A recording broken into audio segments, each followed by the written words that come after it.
This case?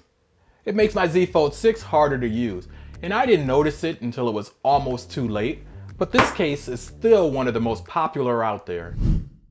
This thing costs $89, and at that price, I expect it to be flawless. But after testing it a few weeks, I found some issues that most people weren't talking about, some on Reddit, some from my own experiences. So here are the 8 mistakes I wish I knew before buying this case.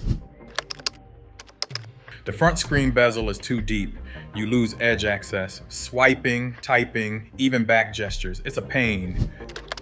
The hinge protection sounds great until you try to open it with one hand. It's like cracking a vault.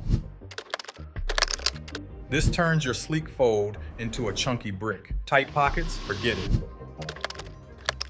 I had to go back to using a pen. That's how bad the fingerprint access got.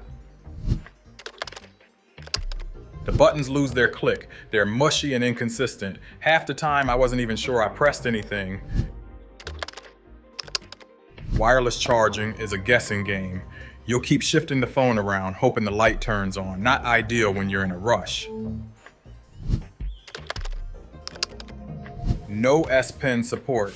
OtterBox skipped the S Pen entirely. And this next one, it really surprised me. Lint builds up real fast around the hinge. It's like a trap for pocket debris. Look, this case does protect the Z Fold 6. I'm not saying that it doesn't, but if you're frustrated every time you use the phone, does it even matter? If this helped, hit that like button, drop your comments down below with your case regrets, and if you're new here, make sure that you subscribe for more real tech that fits real life.